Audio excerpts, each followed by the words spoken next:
You're probably going to want this. So it's just a generic thank you card. You'll see it's in there. No, she's not here yet. No, Sherry's not here. Or Barb. She's not here either.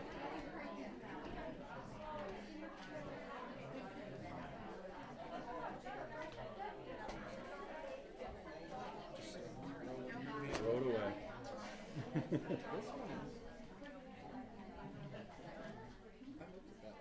I didn't realize what it was. I started thumbing through it, and I was like,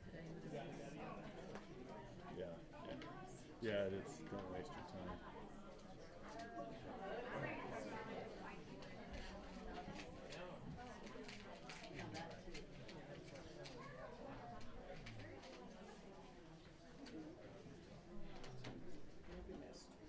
Thank you. I appreciate it.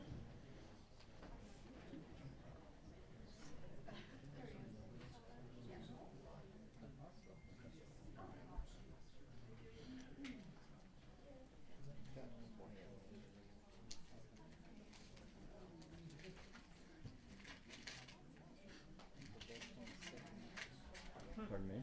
yeah, both from the same. Yeah. You get them every quarter. All kinds of things, yeah. You'll get them.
I know, yeah. Yeah, he asked if I said I'd be on it. So he, I think he checked with Alicia, but I told him that I would be on it. Just make sure I don't. I think he was going to check, but he felt confident that.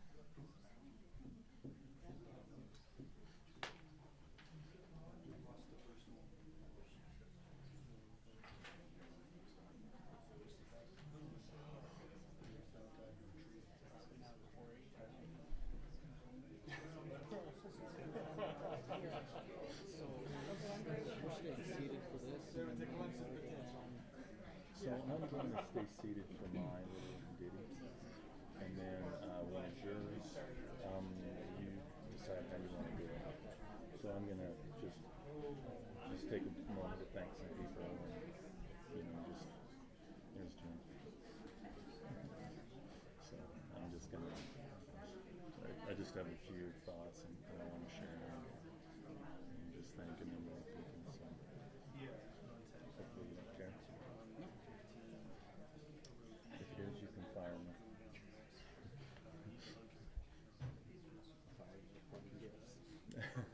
That'll work. So.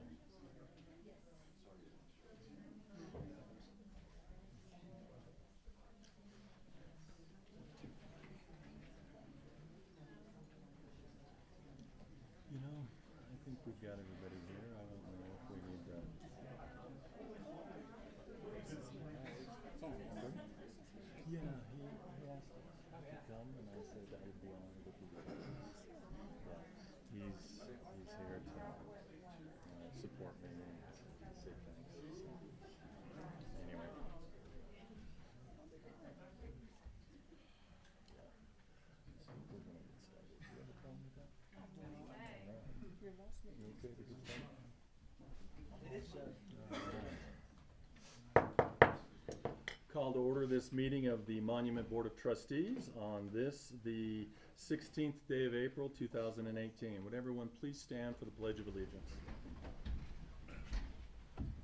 I pledge allegiance to the flag of the United States of America and to the republic for which it stands, one nation, under God, indivisible, with liberty and justice for all.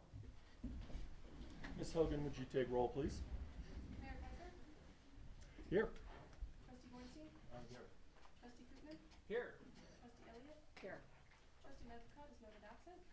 Trustee Murphy? Here. Mayor Pro Tem Wilson? Here. All right, we have before us a consent agenda. Are there any questions? Hearing none, we would like to, do we have a motion to approve the consent agenda?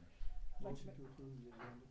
Second. We have a motion and a second. Ms. Hogan, would you take roll, please? Trustee Bornstein? Yes. Trustee Murphy? Yes. Trustee Elliott? Yes.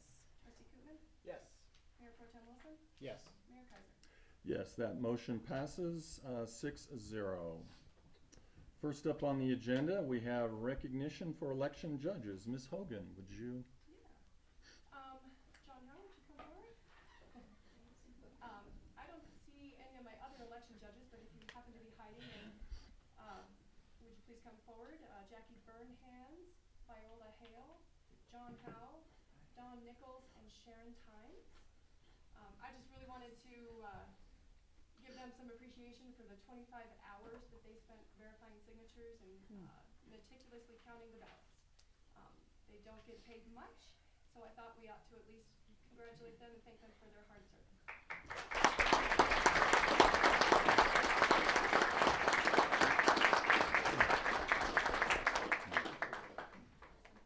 Thank you, and thanks for all that you did getting it all organized. It went very well. Thank you all. Thank you, Ms. Hogan. Congratulations. All right. Before we go on to the next item, I just want to take just a couple of moments to say a few things, just say thanks to a number of individuals, a number of groups. As everyone knows, this is my last meeting as mayor of the town of Monument. I want to thank, first of all those who participated in the last election.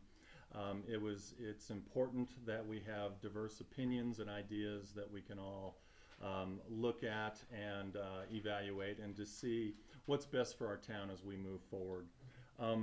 You know, when we have good citizens who want to step forward and serve, we're all the beneficiary of that.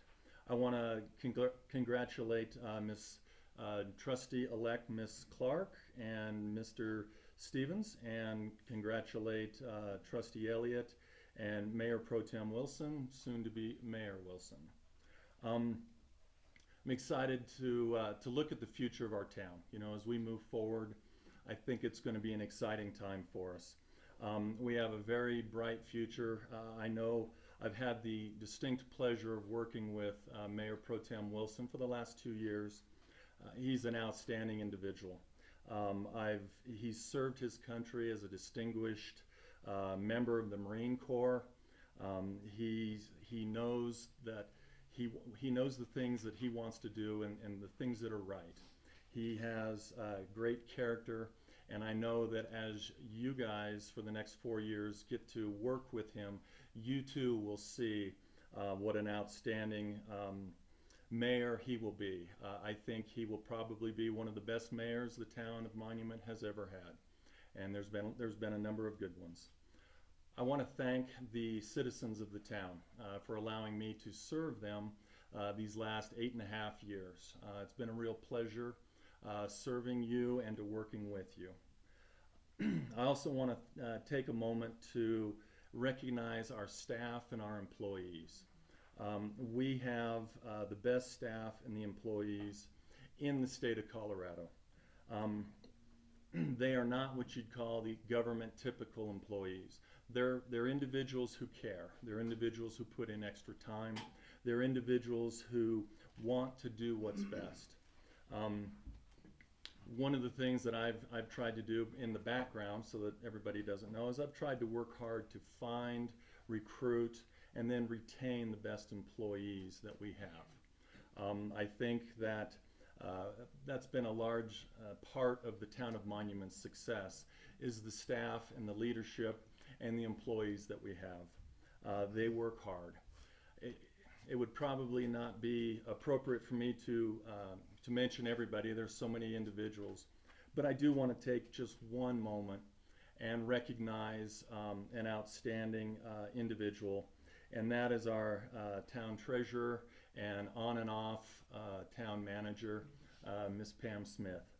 Pam, on a number of occasions, has really stepped up. She's really gone the extra mile. When the town has been, it had some difficulties, she stepped forward. She put herself in an uncomfortable situation, but did so admirably. She really cares about the town. You have no idea how much she loves and cares about our town. I've heard a couple of misguided comments that have said because she doesn't live in the town, she doesn't care for the town. I'm here to tell you that is certainly the furthest thing from her mind. She cares about the town so much. With all of her talents as the best town treasurer we've ever had and willing to step forward, the best quality about Miss Pam Smith is that she's a great person. And I'm proud to call Pam Smith my friend. I think that I will greatly miss our close association that we've had for the last 8.5 years. And so I just want you to know what a treasure that we have in Pam Smith.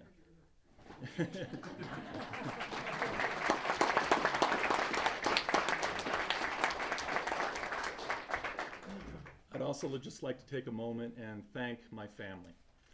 For the last 8.5 years, they've had to sacrifice. Me not being there, sometimes being an absentee father and absentee husband. That's a difficult thing, but they were willing to make that sacrifice and allow me to serve and to serve you. I'm reminded of what an old sage, what he said, and that is, no success can compensate for failure in the home. And because of that, I'm looking forward to spending more quality of time with my family. Finally, I just want to thank my lovely wife and bride for the last going on 32 years. She's the most wonderful person I've ever met in my whole life. I love her so much. She's the light of my life. She means everything to me. And I just want you to know how much I love and appreciate her and recognize the service and the sacrifice that she's made to allow me to serve here. So with that, I just want to thank you all so much, and I will turn the time over to Mayor Pro Tem Wilson.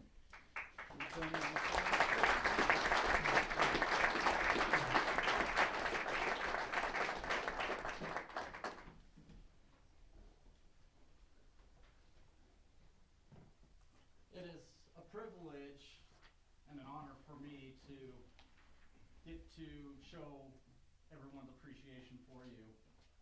Mayor Kaiser was elected to the board in 2010. He served 2 terms as Mayor Pro Tem. He served those 2 terms with 2 different mayors. He served he was appointed mayor in 2016 and has served as mayor since then. He's been on the board during some of the most difficult times and most problematic board issues, and he's always served with stability, candor, and fairness. He kind of covered it. He's always shown his appreciation and gratitude towards town staff. He's spent countless hours of community service, and I think we're going to miss him. Thank you, Mayor Kaiser, on behalf of the Board of Trustees, the town staff, and the community. Thank you.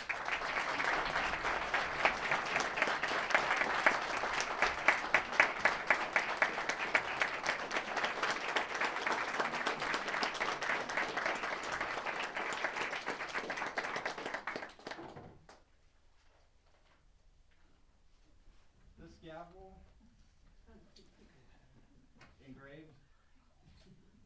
on the board. Thank you so much. Thank you, Mayor Kaiser. Appreciate that. Thank you, everyone.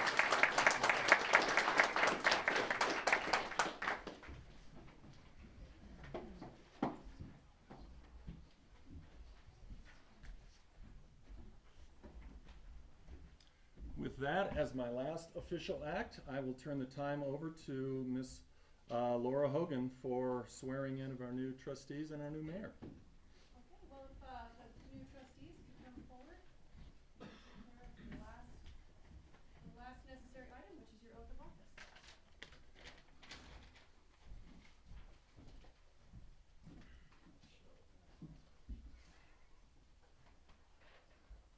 You guys can just stand here and face the public. And we'll just do this all together. So raise your right hand and repeat after me. I state your name.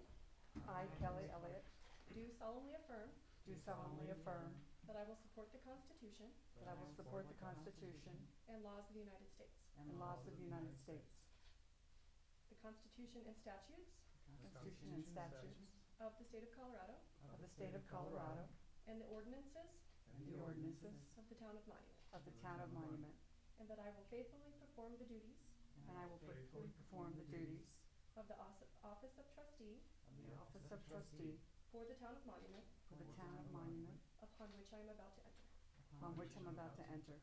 Congratulations.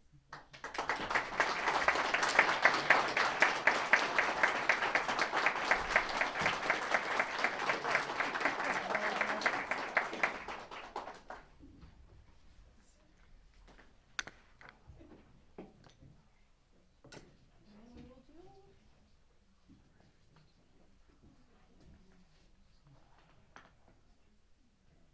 forward.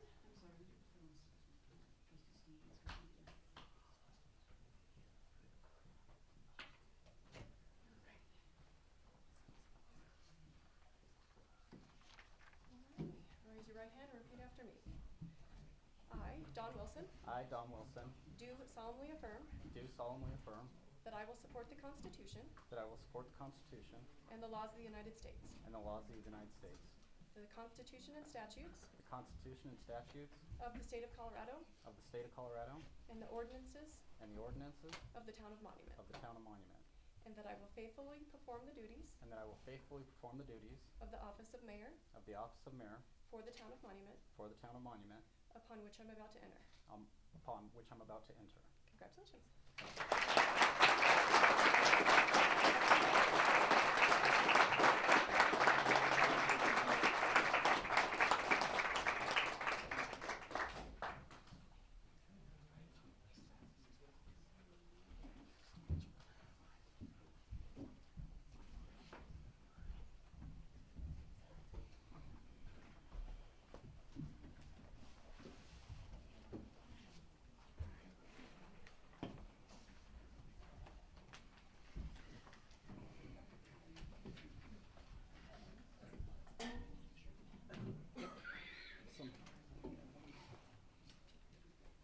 Well, I'd like to welcome our new trustees.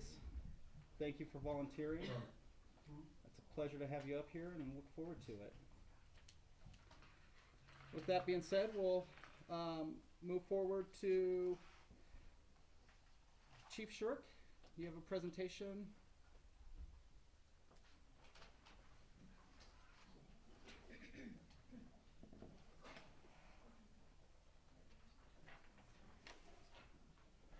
We started the hiring practice back in January to bring on another officer, and it took us about 5 tests to find the appropriate young man to work with us. There are officers out there that may have the skill, but they don't have the personality. There's others that may have the personality, but they don't have the skill.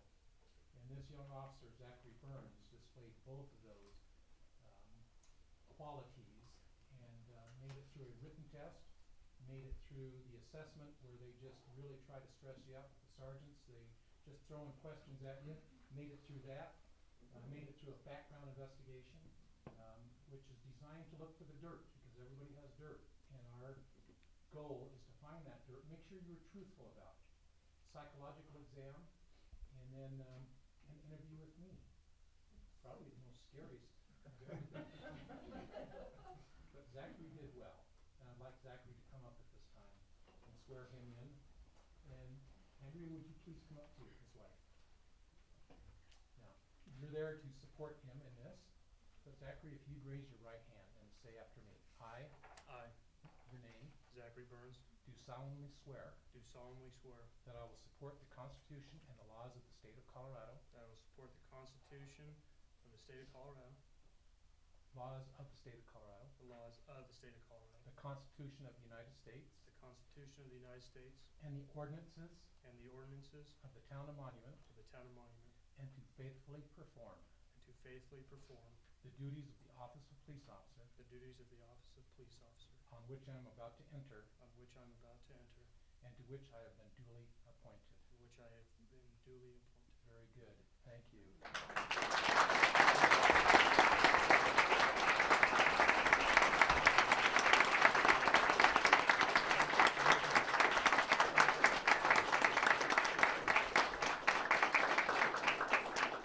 We actually spent about 15 minutes practicing this beforehand.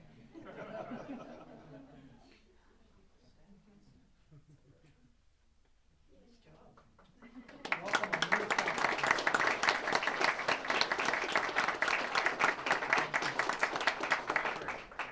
Shake my hand.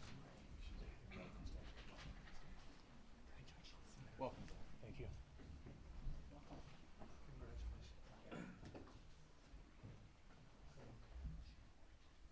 Next item on the agenda is presentation.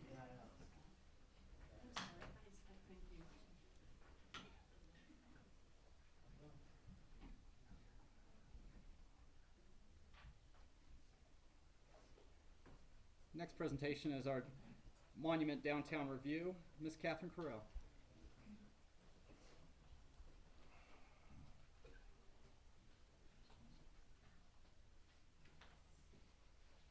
Hello, thank you for having me tonight. My name is Catherine Carell.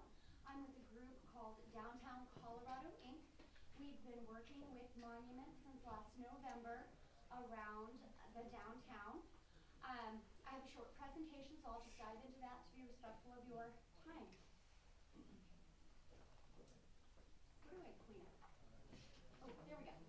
All right, so last November we started working with the town of Monument, and we had a series of meetings that brought together representatives from the town, from the chamber, from small businesses, larger businesses, and a variety of other participants to come together and talk about what is important around the downtown area here in Monument.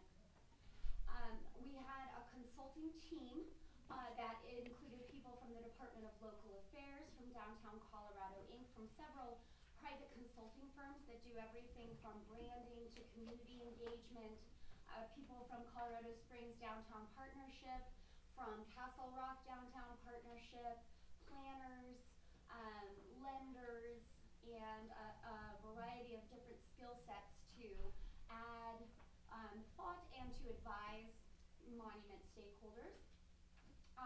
And the purpose of why we were here is to think about how to really build a stronger community and economic development program for the town of Monument. The reason my organization works, our tagline here says, celebrating local character, supporting independent businesses, and strengthening Colorado downtowns. We do this because we think of the downtown area as that living room for your community, so that place where you gather. And we've heard great stories of how you all gather, your 4th of July, your different things that bring your community together, and how the downtown does serve as the living room for your community. And when you think of the downtown as sort of the smile that you show both to your locals and to your visitors,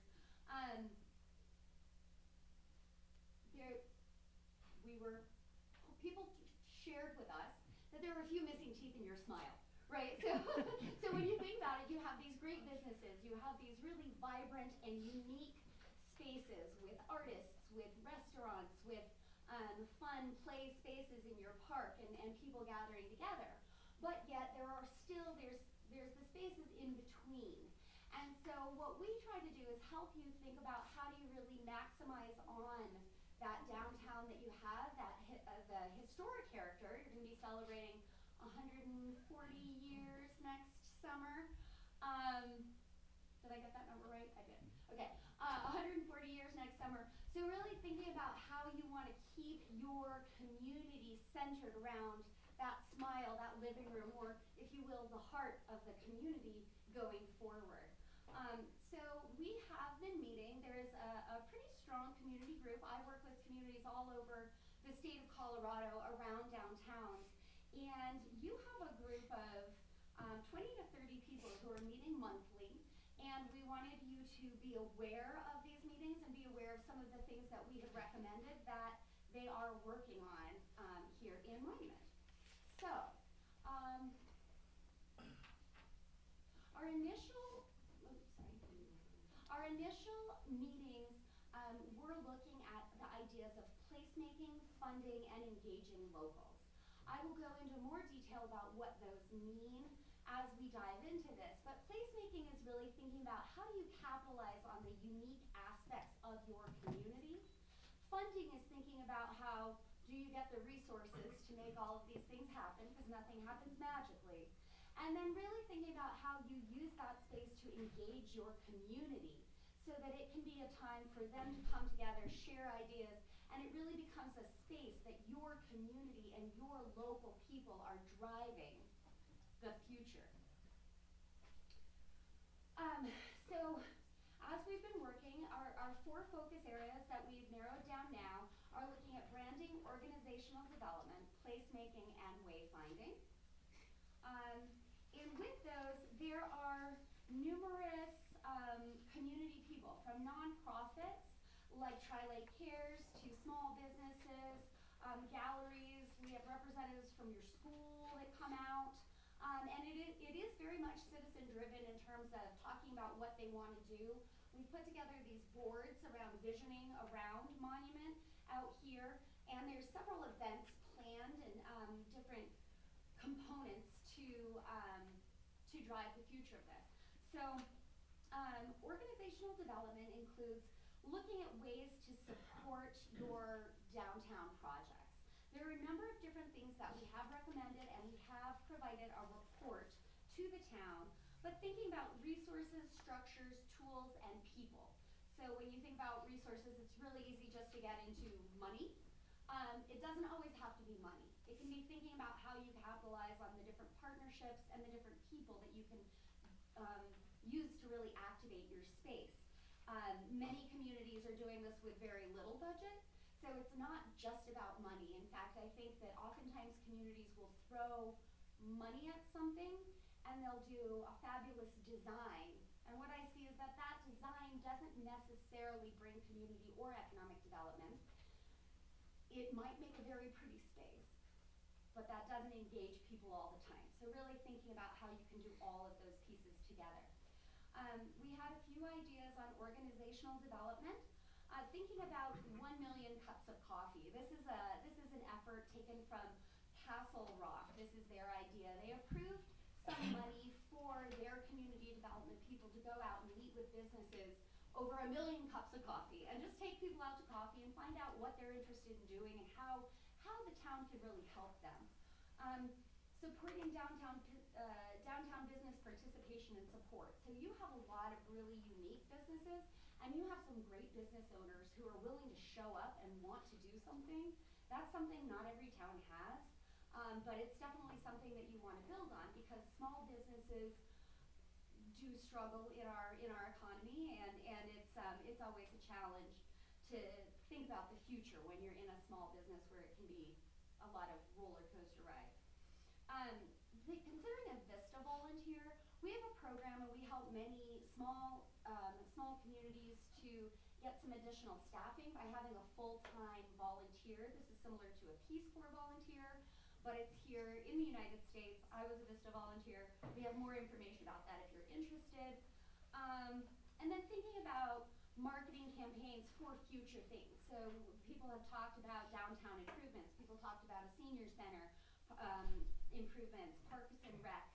So thinking about long term in terms of if you do want to have have a ballot initiative around those things, thinking about the communication, really getting people on board to find out what they're looking for before the time comes when you have to have that in place. Branding, I won't go too much into this, but really thinking about your image and how Monument is viewed both by its locals and by people from the outside. On some surveys of Monument, it came out that people don't know you have a downtown. So, they're probably shopping here, they're probably shopping here somewhere, but not knowing there's a downtown is kind of interesting because you have a real gem of a downtown.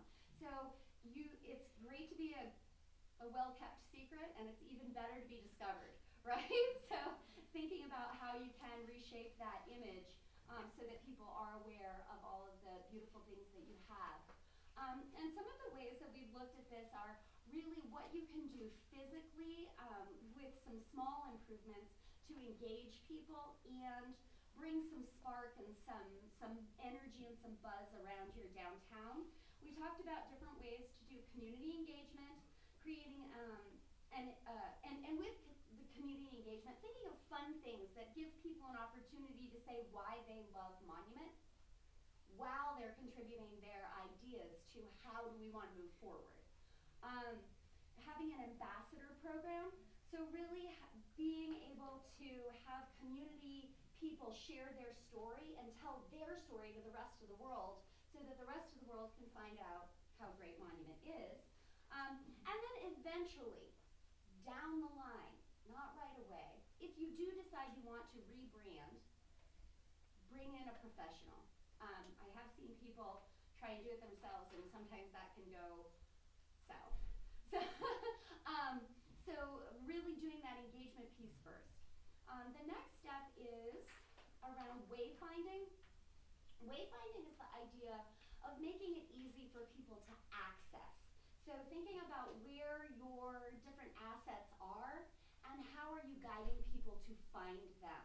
You have a lot of trails that come into downtown, and when you come off that trail, you might not necessarily know the coffee cup is over here, or there's great shopping this way. And so thinking about how you connect those ideas becomes very important, whether that be banners, increasing some of the signs that you have out there.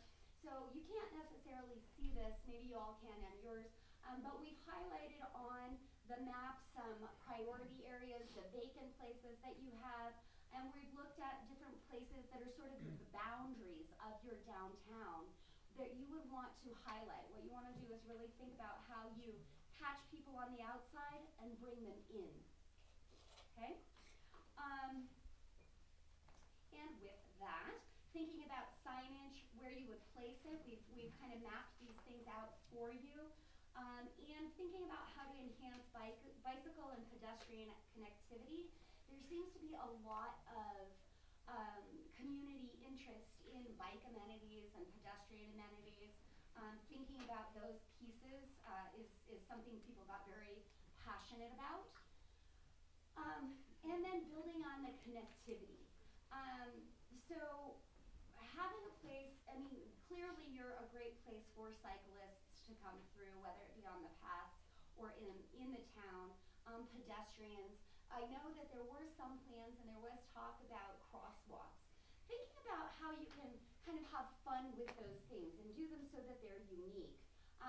One thing we had highlighted was Castle Rock, they put little forks and spoons on their crosswalks, but thinking about something that's Monument, so that when you paint your streets, it can actually be something that will get people excited. Imagine if you had people to come to town and you were like, hey, I gotta go show you our crosswalk. And it was, it was a 3D crosswalk or something just to sort of bring people and engage them, have them be a part of what's taking place in your downtown.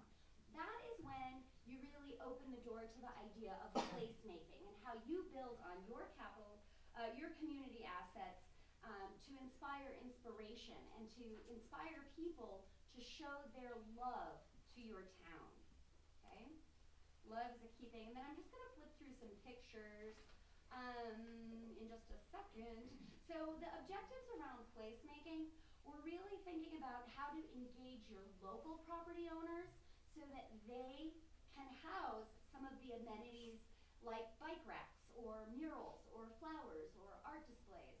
There's a lot of privately owned property here that if you had small things of interest could really become a pathway through town. So thinking about how you connect those dots, how you make that smile not have missing teeth because there's something of interest out there.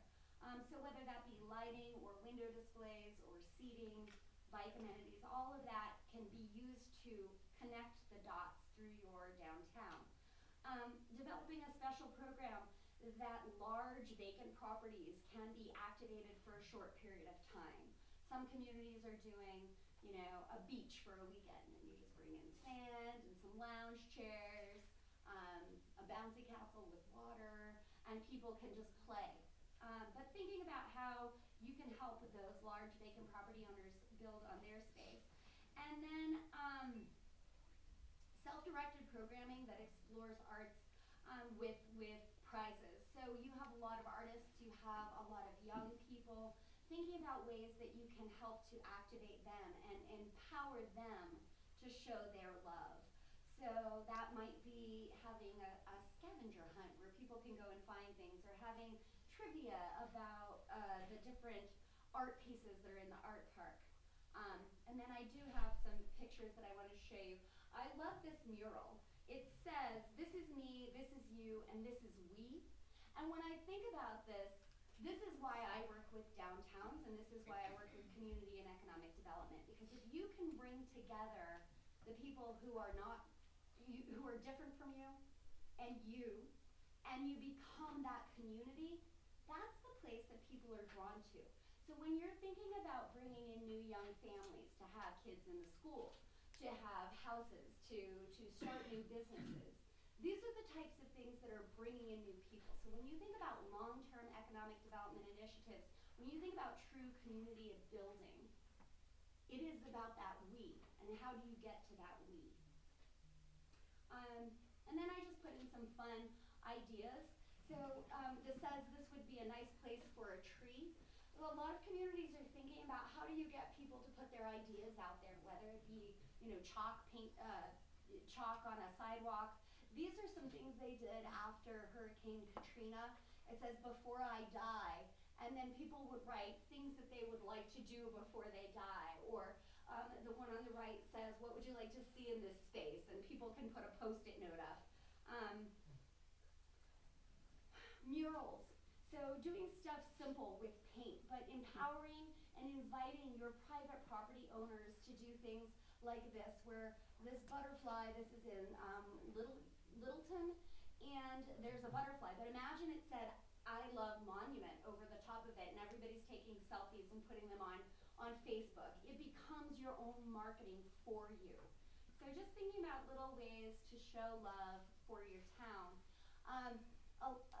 You have a lot of rather large intersections, and if you marked the ones in the downtown with cool paintings, cool, fun, whimsical, different types of art, it's also a way to get people involved. You can have an artist design it, and then you can have people come out and actually do the painting. You can make it a really fun community event.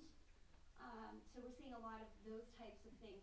And then using existing objects. I've noticed you have a lot of this already going on. There's this gorgeous shed behind the chamber, and then there's a really fun trailer that's like pink and blue. But there are people who are doing things on their property already that show that they're having fun. And if you're able to incorporate that into your downtown and more of what you do as a community, I think your people are already kind of stepping up and doing some of this stuff. So just making sure. This is what the pianos on 16th Street Mall that people can just come out and play. The picture on the right has some outdoor ping pong tables that can just be moved around town to encourage people to play and have fun in empty, vacant spaces. The one on the bottom right is a picture of parking day, where they take spots that are normally reserved for cars and they make it into a little park and people come out and have picnics. So there's a lot of different ways to just have fun. This is that shed in the alley behind the chamber. And then that's the Snoopy airplane, which I think is really fun. So you have people that are already doing it, and if you all would like to come, we do have a chance every day to make our place a little bit better. And our next steps as a community are we're working on a project to tell the monument story. So there's a couple different pieces of that, with a cocktail party for people to tell stories of downtown monument that are more than 40 years old. That's coming up next week. There is a Facebook group where people are sharing ideas about why they love monument. There are these monthly meetings. The next one's happening on the 18th in the morning. Am I right? Yeah. And then there's a whole bunch of other ideas that we've been looking at, like painting bike paths on the street, and we're happy to help, bring people who have done these things before. But I think it's important for the town of Monument to be involved and to be part of this process. There's other pieces that I think people are passionate about. Haley from Tri-Lakes is working on some pieces. Do you want to add any of the ideas? Going to 2 different meetings on the same day might kind of join my thoughts, and one of the things that we're trying to do is engage with the younger generation for our organization's sake. And then we talked about wayfinding and looking at different things in downtown Monument. So we were trying to come up with a scavenger hunt where teams of young folks would participate and learn and explore Monument and have it be a fundraising event for us, and we get the opportunity to engage with the younger generation. So that's just going to 2 different meetings on the same day and trying to put them together and see how can we fill our need of needing to engage with the younger community and participate in an activity like this. So that was just one idea that came up for us. And then Maggie had some ideas. Just bike paths. Actually, really, everything that we learned at the convention was fantastic. To try to incorporate it in our town would be very picturesque, colorful, and it's something that we can all do and sharing, so the expense isn't so great. I just loved it. Bike paths would be an awesome thing to start with a sign over on I-105 and Washington. That would be great to start with. And some of those drawings are out here in the hallway, from some of the work that we've done so far. And Jennifer, you have some pop-up events coming over the summer. I do. Actually, I've got 3 that are in the works, and I think I sent an email to all of you guys last night in reference to a party that I'm planning on the 28th of this month, and it's to recognize all of the Best of the Springs winners that are here in Monument. We have 8 locally owned businesses that have been awarded that prestigious title, and so I was going to bring all of them together on the 28th and invited everybody as a public event for everybody to come out and help celebrate the big impact that our small businesses are having. The second event is scheduled for the 2nd of June. It's a summer kickoff event, and the theme is Cirque the Monument. So basically, it's a mini carnival that's going to be in the parking lot of 251 Front Street, by the Coffee Cup Cafe, and we'll have aerialist troupe performing. The Ashtons will be there, and we have a lot of different little booths like cotton candy, balloon animals, caricature artists, things like that, that the public can come and just participate in for free. And then the third one, which I haven't started working on yet because I'm trying to get past the June event, is a health fair in downtown Monument as well. So yeah, those are just some of the things that I'm personally planning, but it's a way to bring the community together and give them a reason to come into downtown Monument. So Catherine had mentioned, some of the way ahead in all of this. It's a big matzo ball, a lot to tackle, and it takes a lot of commitment and a concerted effort on everybody's part, including the town council and all the business owners in downtown. A commitment of funds obviously would be helpful, because for any business that wants to pursue special events like this, to do it all out of pocket is a little bit much, but the town is supporting the event on the 28th, and I will be looking for other businesses to help sponsor the events on the 2nd and then in August.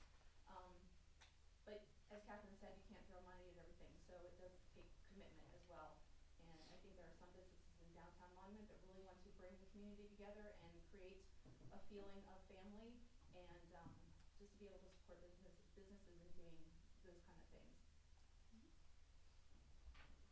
And I think that that's all we have. Thank you, Ms. Crow. Just to add to this, my wife and I have gone to several of these meetings, and one of the great things that they do is they've been doing, Madeline scheduled it, I believe, to where there's a meeting in the mornings on some days and there's a meeting in the evening. So if you can't make one, you can make the other. And there is great community input at these meetings. Some of the smaller projects we've talked about in these, or that have come up in these meetings, I found that they can be done really effective for really low cost, and I've even hassled John Howe to give me some of his notes on getting Boy Scouts involved, the school districts there. You know, we can work on doing some of these projects without any real cost to the board. We've also discussed maybe taking the retaining wall down at the lake and changing it every couple years, making it a new mural. Things like that we as a board can get involved with. I encourage you to go to some of these meetings and see what they're talking about, but we can get involved with and do without a big cost to the town or anything. So, any questions for Ms. Crow? No? Thank you, Ms. Crow. Oh. I did want to add that y'all's presence at any event that's going on downtown would, kind of give an air of support and involvement as well. And I want to add this on, I don't mean to embarrass her, but you have a priceless gem in Madeline Vandentuck. I honestly believe that if Madeline wasn't around, this town would fall off the face of the earth. So she's been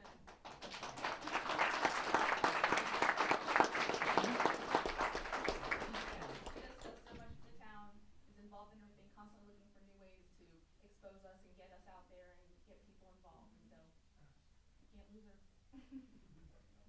Thank you. Thank you. And congratulations. Thank you.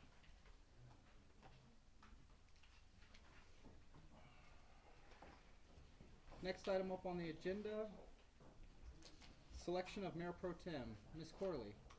As you can see, the seat next to you is is empty, and that's where the Mayor Pro Tem would sit tonight. The board just needs to select one of its members to serve as Mayor Pro Tem in the mayor's absence.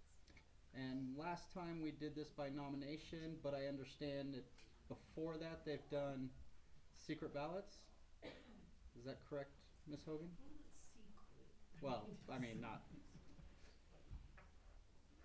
I do have ballots prepared if you want to just write in names. We could do it that way, or you How can would- verbally voice your votes as well if somebody were to.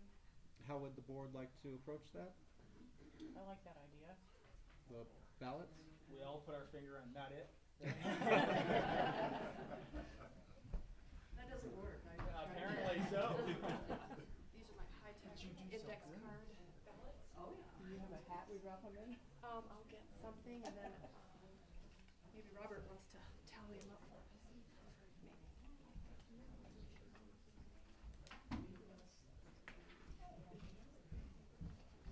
Is there any questions or comments about the position of Mayor Pro Tem? I would like to know a little bit more about it if you wouldn't mind sharing. Laura, can you kind of just explain what the Mayor Pro Tem does? Well, the Mayor Pro Tem is simply the mayor in the absence of the mayor. So anytime the mayor wouldn't be able to make a meeting or a public appearance, the Mayor Pro Tem would step in and do that role. Or sign a few sticks, right? Or absolutely. We would like for all of our board members, and it's something we've been trying to do, is be more active in the community. And I think it's important that the Mayor Pro Tem help lead that effort along with the board as a whole. So. Should we just do one? Yeah.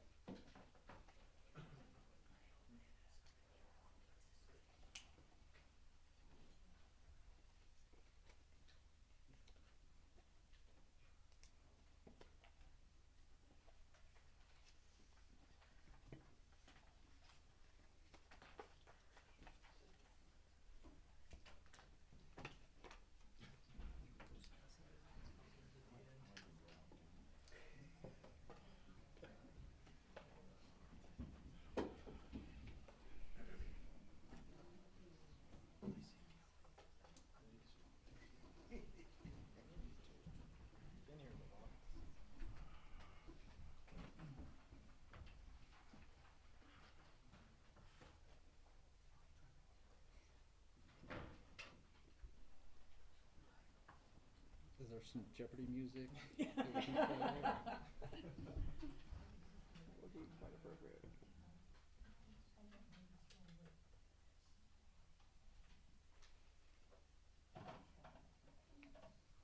I'll take what from Mayor Pro Tem for 500.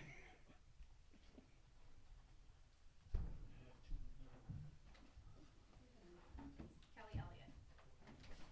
Now, we have to assume that Kelly's willing to do this, first off. I mean, we just can't say, you're it. So she has to accept it, but it was Kelly, would you like forced in. would you like the position of Mayor Pro Tem? I'd be honored to take the position of Mayor Pro Tem.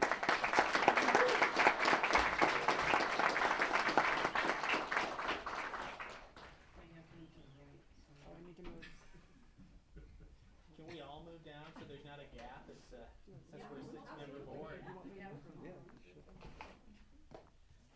Let me move my desk. He wants to stay. This is my seat. It's cozier this way.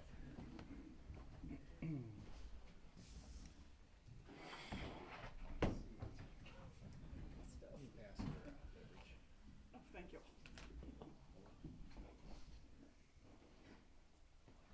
Congratulations and condolences, Miss Evans. Likewise.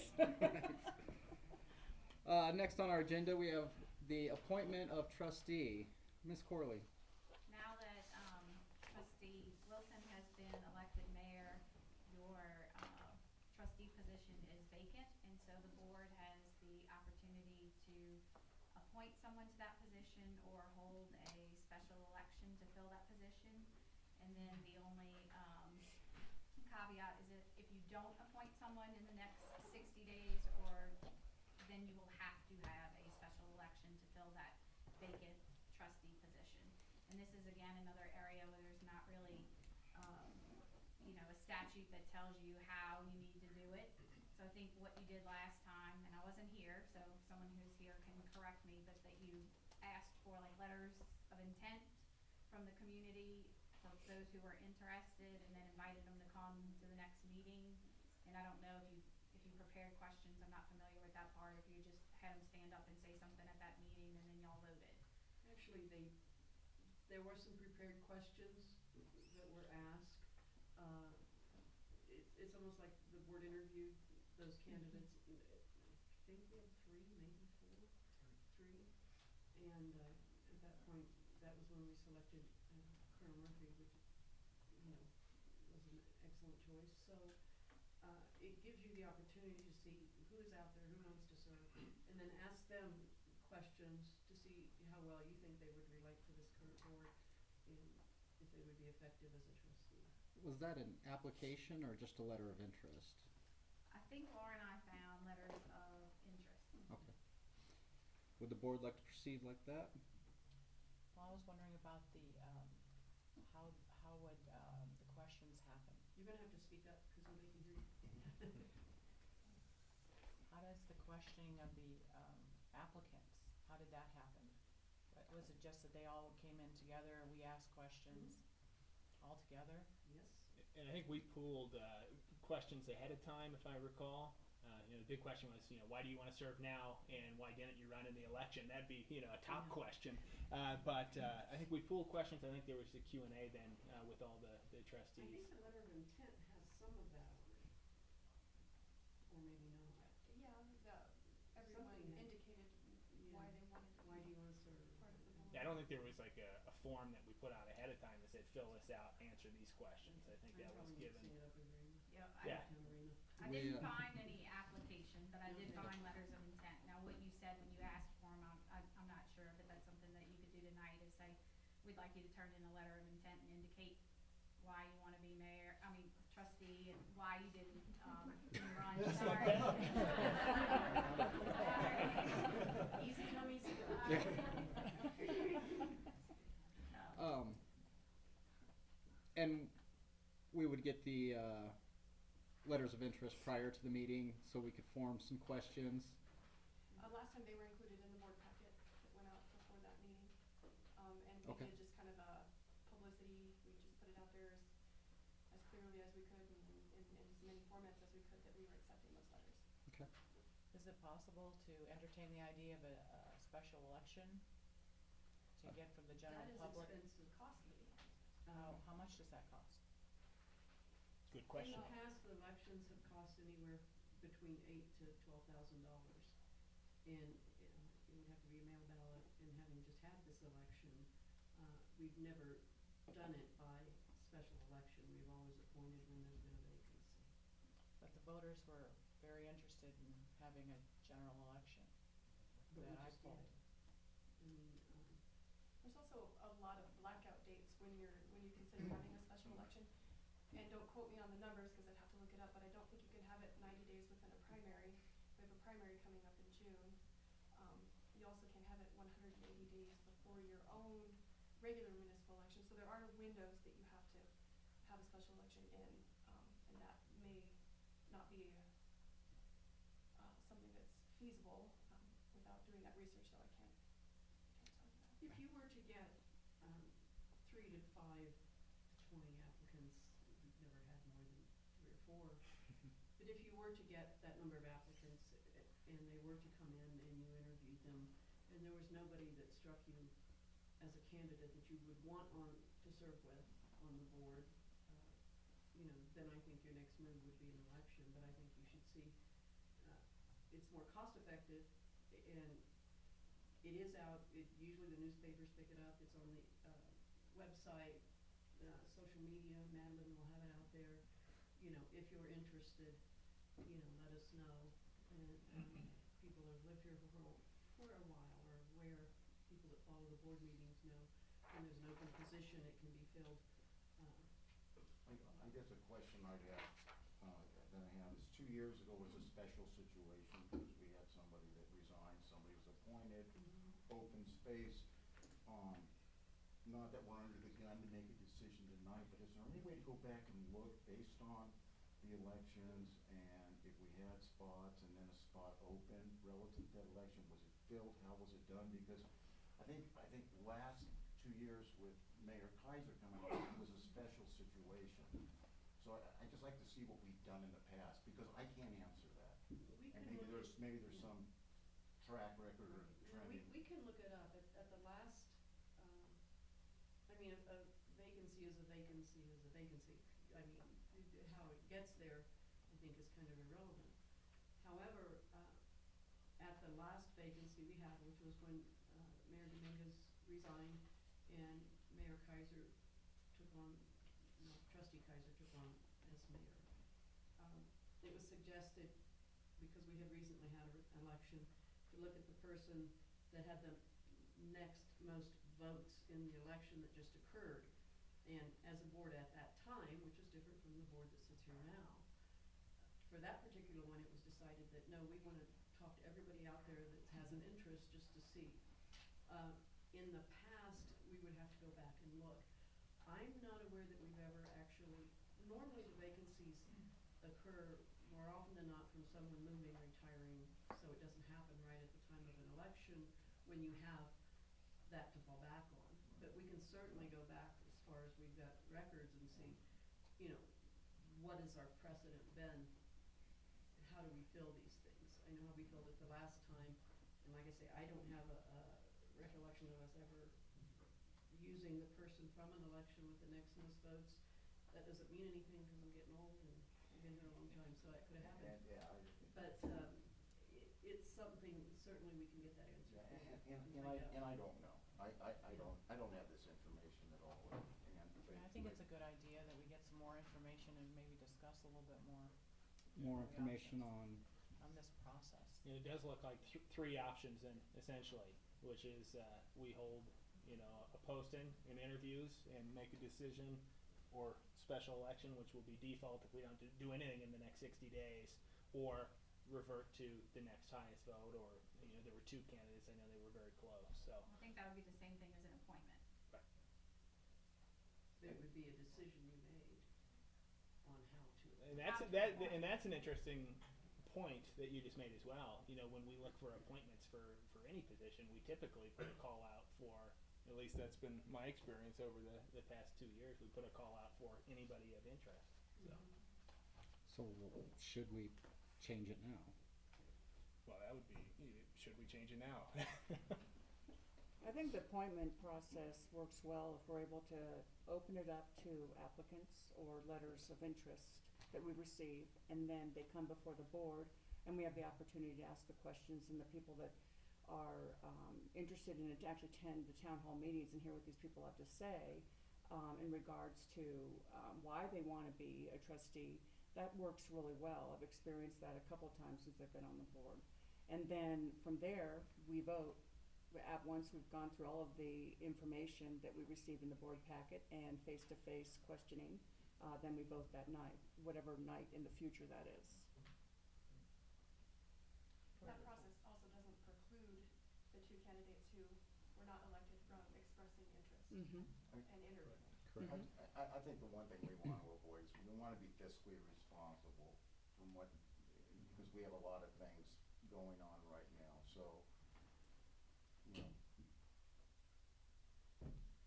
So we have 60 days. I'd say by next meeting may be too soon, but to say post. 4 meetings.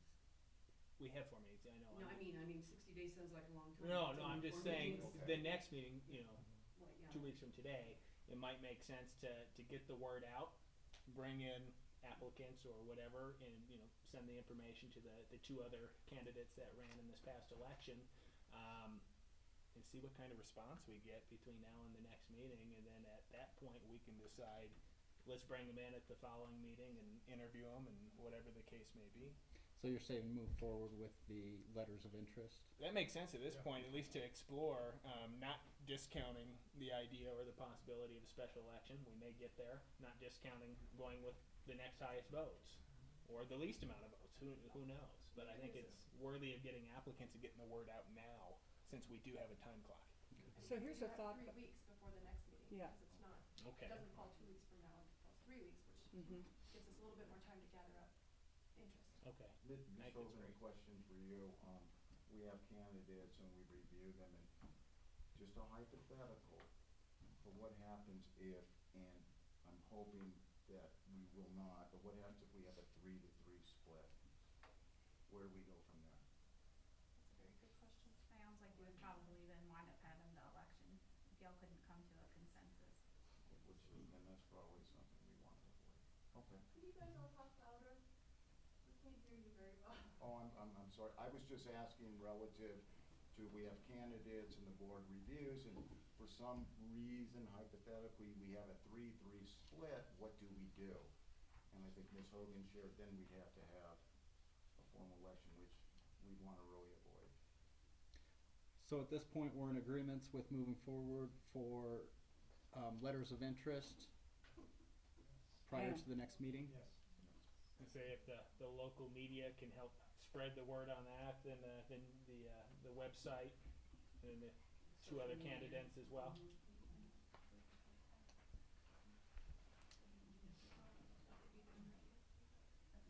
So Ms. Hogan, for you to get the letters into the board packet, would you need them, if the meeting is on the 7th, would you need them by the 30th, say? That's what Okay. we were just discussing. Okay.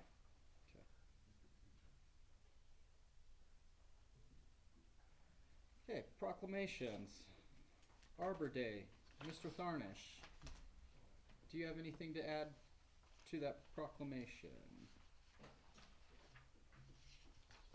Couple of short things. Okay.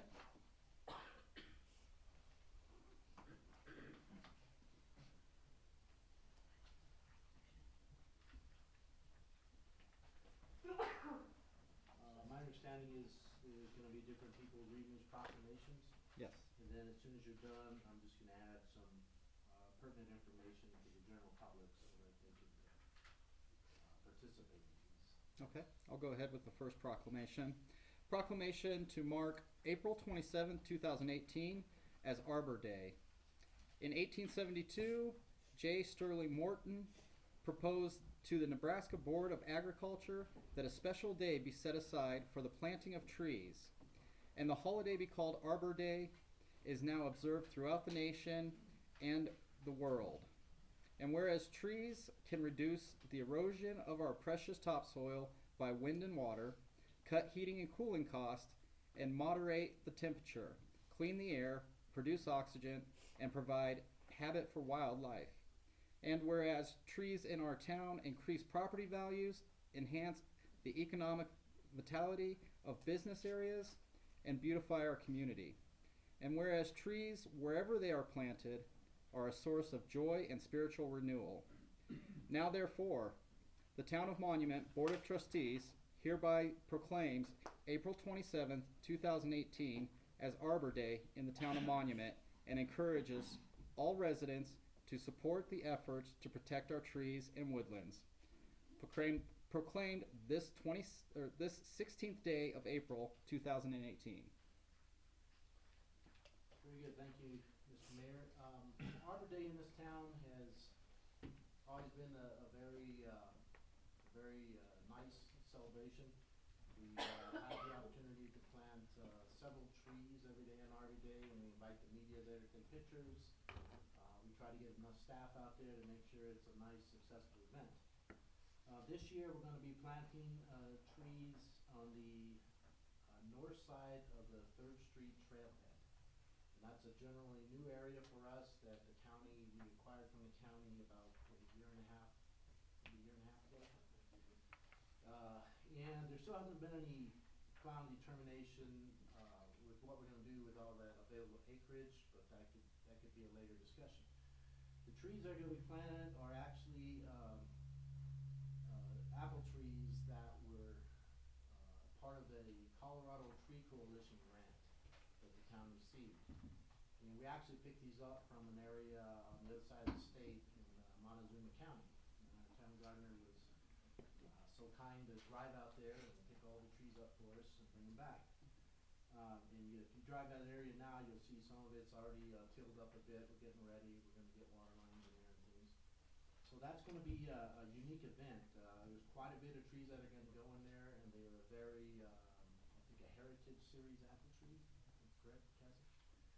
And this is part of the whole process of trying to save some of these brands of trees that are dying out. And so we were able to get the trees pretty cheap, and we have a grant to support with all the extra stuff that we need.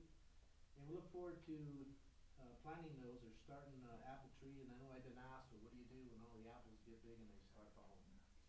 Well, that'll be another question, and we'll have to see whether that'll be a town-wide event or if we can pick them and give them to try these cares. Or there's multiple options that are available for that. So this is our part to help save that certain brand of apple tree that's dying out. And we look forward to the public coming out. It's going to be April 27th at 10 a.m. And if you've been to one of these before, there's usually a lot of people around, and we have a lot of shovels moving. And Jimmy, our park foreman, is probably the key guy that's going to do most of the dirty work, as we say. So I invite the public to that, April 27th at 10 a.m. North of 3rd Street Trailhead. And there is a mention of that in the newsletter about Arbor Day. And that's what I'll say about Arbor Day. And I'll wait for Earth Day to come next. Thank you, Mr. Flemish. Proclamation of Earth Day. Trustee Koopman. Sure. Proclamation to mark April 22nd, 2018 as Earth Day.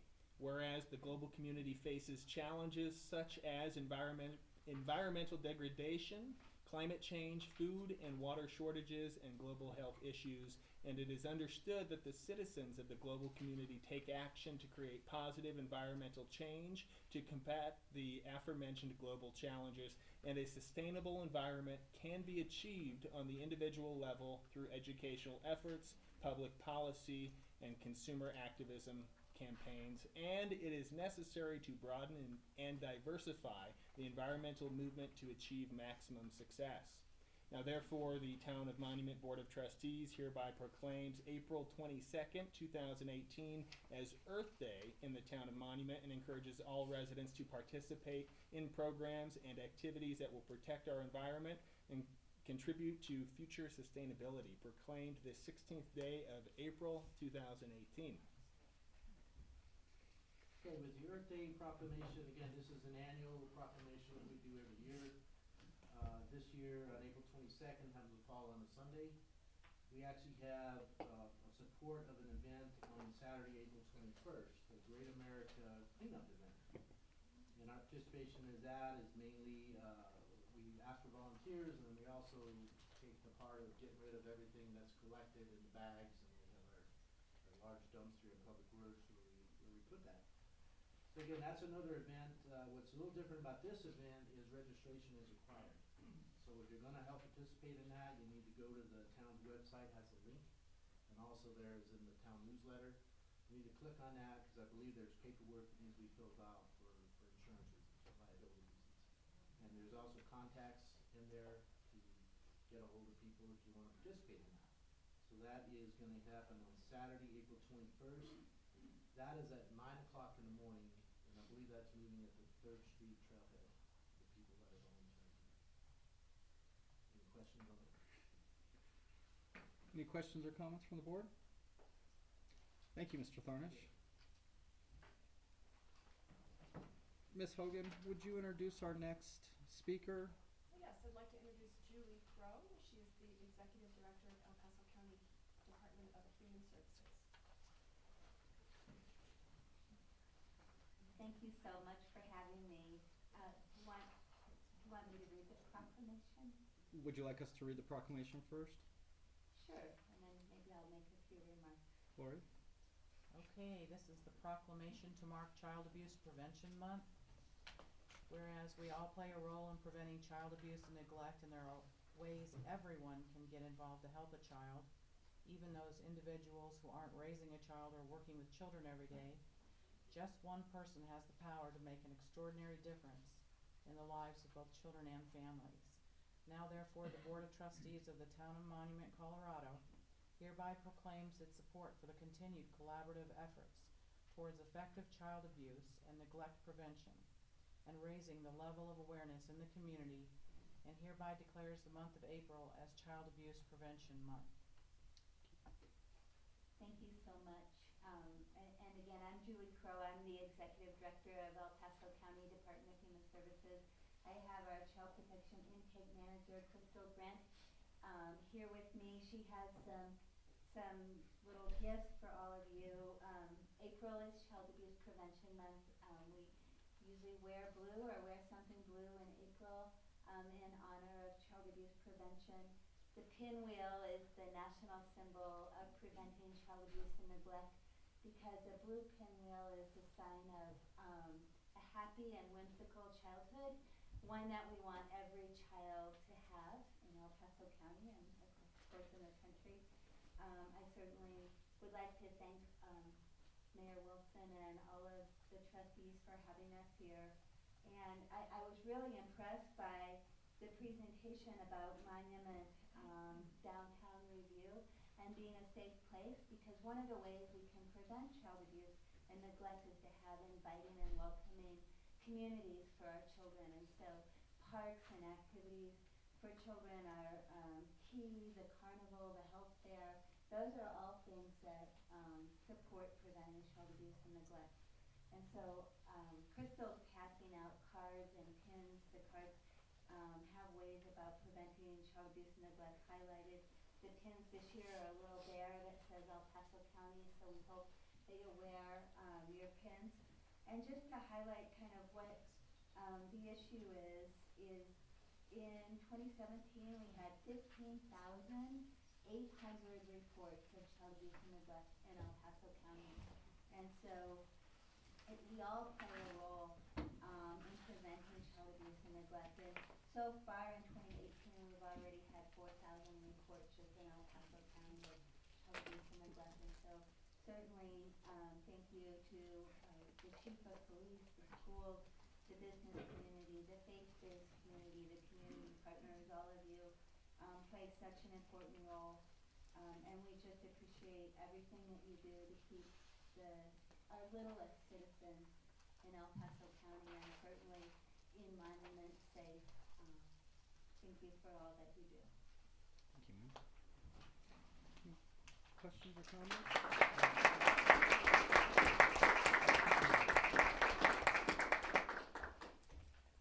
Any questions or comments from the board? I'm just thrilled. Thank you. Thank you. Resolution number 13-2018, a resolution appointing a town clerk, town treasurer, and town attorney. Ms. Corley. Colorado law requires that when a new board is sworn in within 30 days that you reappoint any appointed officers. And my position, Pam Smith's position, and Laura's position are appointed officers of the town. So this is a resolution to reappoint us to those positions now that a new board has been sworn in. Questions from the board? I just have a concern. I like to do due diligence on appointments, and I was not able to complete the due diligence that I would normally do. I'm wondering if it's possible to postpone this vote for one more meeting so I can complete that due diligence. Is there a period? 30 days. 30 days? So we have until May 7th would yeah, work, the but- next meeting. And I can relate. I recall 2 years ago, you get thrown up here and you're like, okay, you're making instant decisions that will stand. So I can relate absolutely to that, Lori, on wanting to make sure your T's are crossed and your I's are dotted before you throw yourself out there. So.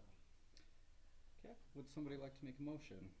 I'd like to make a motion to delay the vote till the next meeting. I'd support that. Second that. Okay. Ms. Hogan? Trustee Stevens?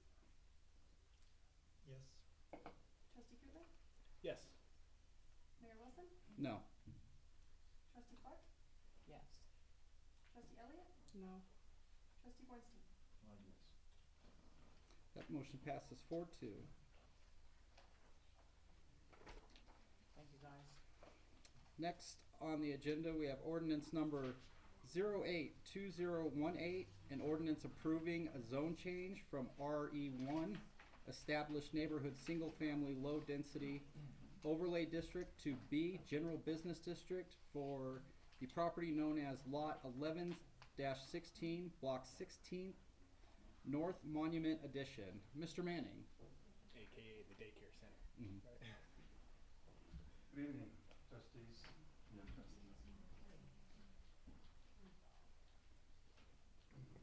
I guess we failed to get the PowerPoint loader. Do you guys have it on your iPads? Pardon me? The new board members do not have iPads yet. Okay. Do you have a packet with the PowerPoint at all, a paper packet or anything?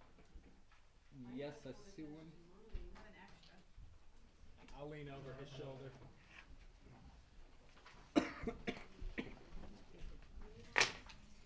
Found my keys. I'll give you a graphic. Who else needs one? If you got extra, sure.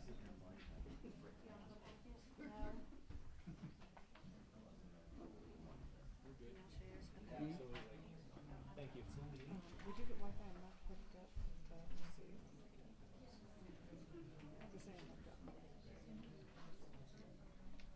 She'll take the password. She'll take it.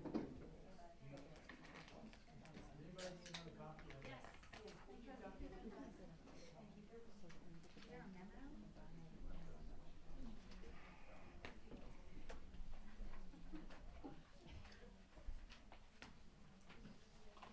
Thank you, sir. Appreciate it.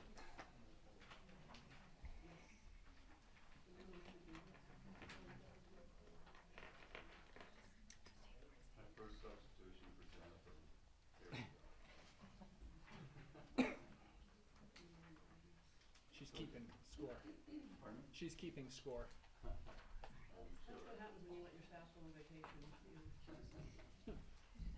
So would you like me to proceed, try to be a little descriptive? I think Laura is looking for this. Okay. Or would you like to wait a minute or two or just proceed? No, we have the packet. I have it in the board packet. Okay. Yeah. Go ahead. All right.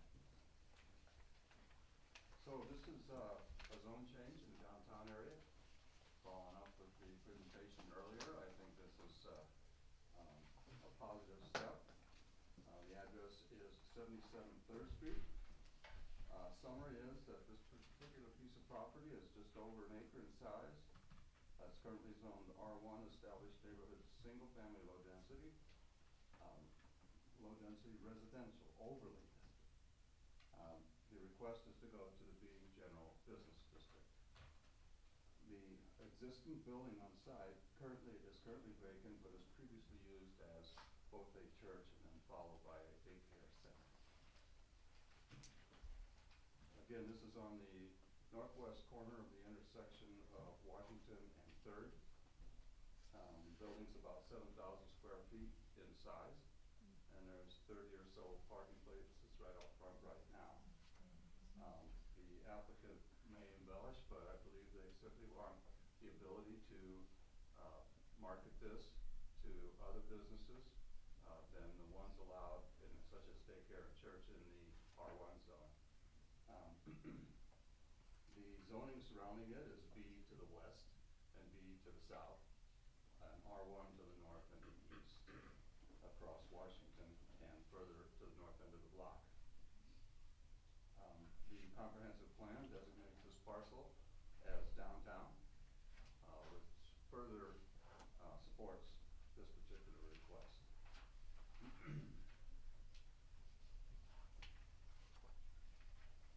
So this change to B zone is in conformance with the comprehensive plan. At the Planning Commission meeting, we had no one speak in opposition of this, and the Planning Commission voted 6-0 to recommend approval. The Planning Commission does recommend approval of project DA 02218, ordinance 082-2018, a zone change for 77 3rd Street based on the findings that the proposed development complies with all standards and criteria for approval. Thank you, Mr. Manning. Questions from the board? I just had one question, Mr. Manning. Would this fall into the capability that this could be a bar, alcohol, things of that nature, type club or something to that? Certainly, such as some of the other uses we have downtown as well. And that's assuming that it meets the parameters for a liquor license, which I'm not as familiar with as Laura would be. Mr. Manning,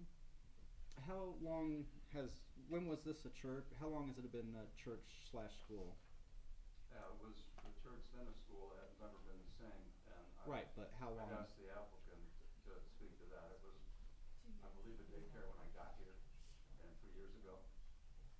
But do we know when the building was built? It obviously was never built as somebody's home. No, it was never built as a residence. No, it was a big property. Any other questions from the board? Being this is an ordinance, I will open it up to the public. If anybody would like to speak for this item, Ms. Hayes? Terry Hayes, Charlie's Chamber of Commerce, and Economic Development Corporation. This really is an obvious commercial building. I was shocked when I heard that it was still zoned as residential. It is a one-story brick building. It is next to other commercial. It's across the street from an empty lot that will be commercial at some point, and it is a really critical property that I think could really help anchor downtown Monument. But without having this zoning already in place, potential buyers coming in are going to go, who wants to buy a property for what they're selling it for if it potentially they have to come before you, and they just never know, depending on what their use is. So it just really, really needs to be commercial, and it's going to help that corner on 3rd Street and really make the downtown a nice little square area. And so we've really been working on trying to figure out what would be a good fit for that location, and this will just help in that process. So we hope you will approve it. Thank you, Ms. Hayes. Would anybody else like to speak for this? Mayor Wilson, can I interrupt for 1 second Yes. and ask Mr. Manning a question? Did the applicant have a presentation? No? Okay, thank you. Anybody else wanting to speak for this? If not, anybody wanting to speak against this? Seeing none, I'll bring it back to the board for a motion or further questions. Just one last question. Terry, what do you envision going there? I know we've had a good conversation about kind of attracting businesses that we want in There this are town. lots of different options that can be there. One thing that we've talked about the downtown monument doesn't have, because in our community we have a lot of people that work from home, and that's not always best sometimes. So we've talked about a workspace for people. You know, they can just come in and just have little workspaces. Could be a brewery. It would not be a complete and an adequate place for that. There's just a lot of different things that it could be. It's a really good space, other than its little tiny toilets and tiny sinks, but those are easy to fix. And it's got good parking, and it's next to other commercial, and I think it also will help us convince perhaps the other developments of those empty spaces in downtown to develop those also. And that's what Catherine was talking about earlier, is doing that infill. Because empty buildings are not good for a town. So we really need to get something appropriate for the space, but this zoning will help with that. Great. Thank you so much. Any other questions? Do I have a motion? I'd like to make a motion to approve ordinance number 08-2018, an ordinance approving a zone change from R1 established neighborhood single family low density overlay district to B general business district for the property known as lots 11 through 16, block 16, North Monument Edition. I'll second. We have a motion and a second. Ms. Hogan, would you Mayor take roll, Wilson? please? Yes. Trustee Elliott? Yes. Trustee Bornstein? Yes. Trustee Stevens? Yes. Trustee Clark? Yes. Trustee Koopman? Yes. Motion passes 6-0. Public comments for any item not on the agenda. Per Municipal Code 2-04-030 2JB, public comments shall be limited to 3 minutes. Please be reminded that this is not a question and answer session. It is just to make your comments. Would anybody like to make comments? Ms. Cunningham. Jennifer Cunningham, Gallery 132, Downtown Monument. I just wanted to again invite the public and the trustees to attend the celebration event on the 28th of this month, recognizing all the businesses in Downtown Monument that have won the Best of the Springs voting. Thank you, Ms. Goodman. What time is that? It's kind of an all-day event, but Railroad Stations was also one of the winners. Will be playing from 11:30 to 1:30. Those are probably the primary hours to attend.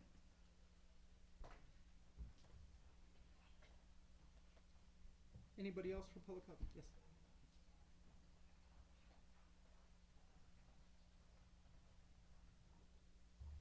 Haley Chapin with Tri Lakes Cares. Wanted to mention that there is an event coming up on Wednesday, May 9th, 5:30 to 7:30 at Flying Horse Ranch. It's a benefit for Tri Lakes Cares. We're bringing back an event we've done in years past called A Taste of Tri Lakes Cares. Literally just that. It's a kind of a throw on the Food Network show Chopped, where chefs get a basket full of random items and they have to impress you. Well, the random items they get from us are stuff on our food pantry shelves. And we challenge them to see what they can actually prepare with a brick of Velveeta cheese and canned green beans and flaked potatoes and dry milk, and it's really quite impressive. So they get to showcase their culinary experience as attendees come around and walk around and sample the food that they prepare. And there's interactive educational booths that make it a family-friendly event where you go around and you play games based on the programs we offer. So it's a community awareness event, fundraising event for us, and we invite community members with their family to attend and engage with our organization, learn more about the program services we offer, and get to experience some interesting cuisine. So it is Wednesday, May 9th, 5:30 to 7:30 at Flying Horse Ranch. So it's on the north end, not Flying Horse on the south end. And it's $20 a ticket. Children are free with a paid adult. And the tickets are for sale on our website. And we would love for you all to attend and partake in that activity and welcome the community as well. Thank you, Ms. Chairman. Ms. Hayes.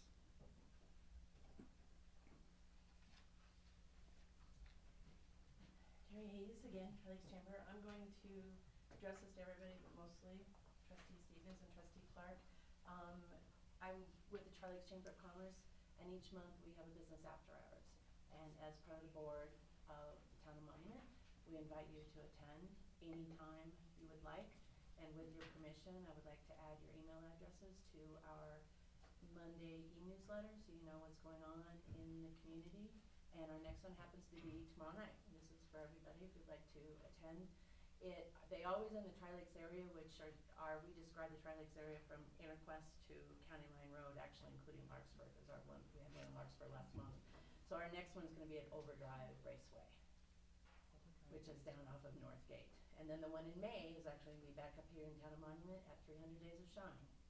So I just wanted to make sure the rest of the trustees know they're invited anytime. They can show up anytime they want, but I wanted you two to know that that goes for you too. Well, thank you, and you can definitely use my email address. Okay, great. What was the time of that again, Terry? The what? Time. They are 5 to 7. So they're always the third Tuesday of every month from 5 to 7.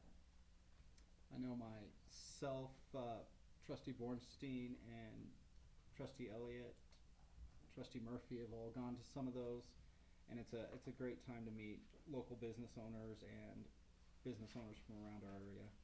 So I do recommend getting to one if you can. Ms. Konarski.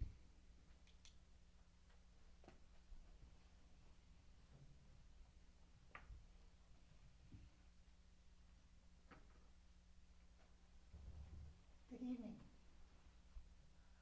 On behalf of Tri-Lakes Views, I want to first of all introduce us to our new trustees and to remind all of you on the board that it's time to change the pedestals.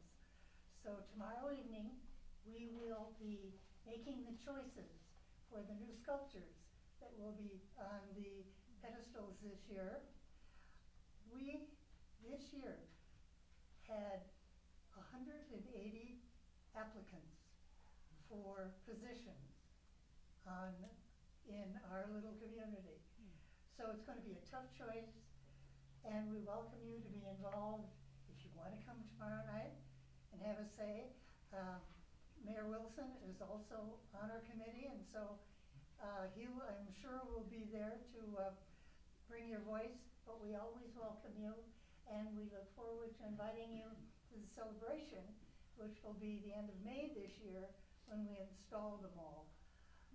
Earlier this evening, you had a presentation about placemaking. We believe that Tri-Lakes Views has helped with that placemaking by providing major art installations on the 2 major entrances to our community and continuing to add art each year to make our community a reflection of those of us who live here. So we invite you to be involved, and we're pleased to have the new people. And that's tomorrow night at the Chamber? Tomorrow at the Chamber at 7 o'clock. Betty, is that open to the public? Betty? I'm sorry? Is that open to the public? No. Oh. You only come by invitation, and I'm inviting the board.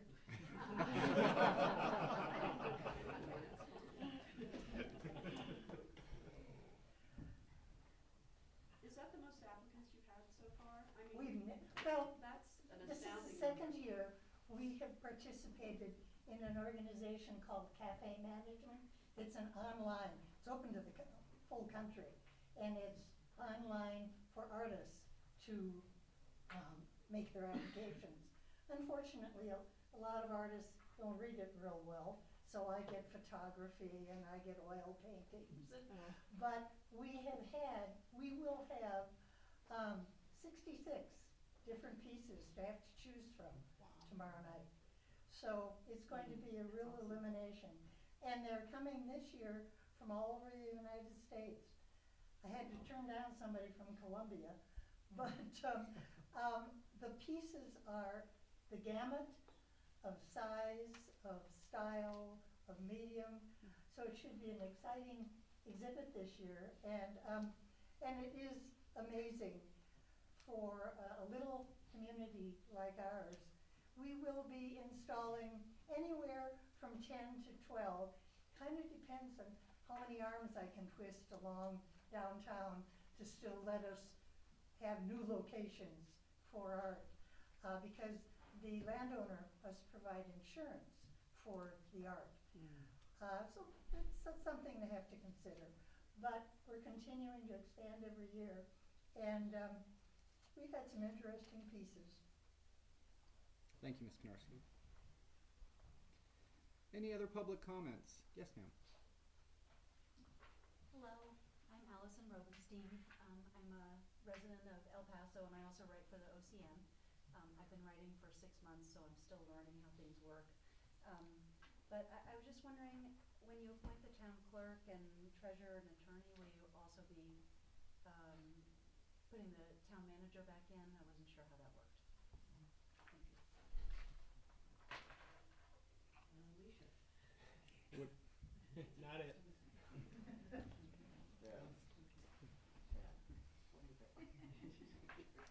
Is there anybody else that would like to make a public comment? Seeing none, I'll close the public comment section. Board authorizations, Ms. Hogan.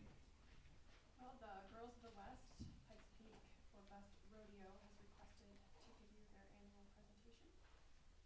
It's already that time of year again. Yeah. It just seems like it's. They were just. They're requesting to deliver their presentation on May 21st. May 21st, okay with everybody for that presentation? Okay, I'll add them to the agenda. Anything else for board authorizations? Trustee comments. I'll just say, Laura, thank you and your team for the work during the election. Alicia, I know you've had a very busy time over the past couple of months as well, and Pam, I appreciate you taking the time and effort to jump in and do what you've done before you really didn't have a choice. But I did want to just say thank you for everything that y'all are doing. It's you're working overtime, so. Thank you. I thought that Laura and Alicia both did a great job with the election. It was probably one of the smoothest ones we've ever had, I think, and both of them were doing a really good job. That was one of the highest turnouts we've had in quite a while, isn't it? Definitely. Which I will comment on that too. 22%, that's not good. We need more community engagement, so that's what I'd love to see in the future. I think it might benefit us, and it's a discussion for a later date, but to make it during a regular election. I know Palmer Lake just passed that they're moving to November. Yeah, that's true. And that tends to bring out more people and involvement. So, but like I said, that's not right away. Any other board comments? I had one. My husband and I attended, since the last Board of Trustees meeting, the Tri-Lakes Chamber of Commerce annual dinner/banquet, and the theme was Miami Vice, and it was absolutely hilarious. My husband and I had so much fun, and I know that Mayor Wilson and his wife Heather were there as well, and Mr. Tharnish, and a lot of us from the town were there, and it was really a lot of fun. And I hope that you earned a lot of money to go towards the Tri-Lakes Chamber at that auction. We did, thank you very much. And especially thanks to you, Heather. Any other board comments? Seeing none, do we have a motion to adjourn? Motion to adjourn. Second. All in favor? Aye. Aye. Meeting adjourned.